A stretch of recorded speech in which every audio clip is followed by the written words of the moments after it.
Hello students, I Dipali Mehta welcomes you on my YouTube channel Smart Learning.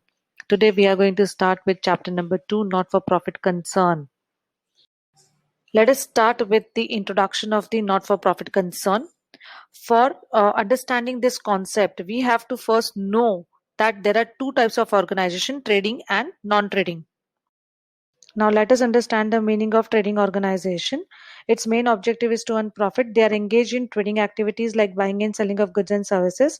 Organizations like sole trading concern, partnership firm, cooperative organizations, etc. Their main purpose is to earn profit. We learned these chapters in OCM last year and we are learning account of this. Now let us understand the meaning of non-trading organization. This kind of organization's main intention is to give service to its members or to the society at large. They are not formed to make the profit. They does not undertake the trading activity or manufacturing activity. Its examples are school, colleges, universities, hospitals, etc. Now let us understand the difference between trading and non-trading organization. Trading organizations' primary motive is to earn profit, and non-trading organizations' primary motive is to provide services, as we saw in the meaning. Second point of difference is that trading organization prepares proper books of accounts and trial balance, like from primary to secondary book and secondary to trial balance. But non-trading organization prepares receipt and payment account as their majority transaction they do it in cash. Third point is that trading organization prepares trading account, profit and loss account, and balance sheet as their accounting statements.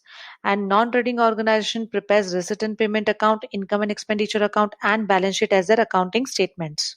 Fourth point is that trading organization shows a net result through net profit or a net loss. And non-trading organization shows their net result in form of surplus or a deficit. Fifth point is that trading organization's capital fund includes owner's capital plus reserves and surplus. But non-trading organization's capital fund includes surplus, accumulated surplus over the years, and the donations, subscriptions, and even the current year's surplus.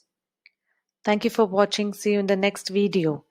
Don't forget to subscribe to my channel and don't forget to click on like button. Take a very good care of yourself and your family. Bye bye.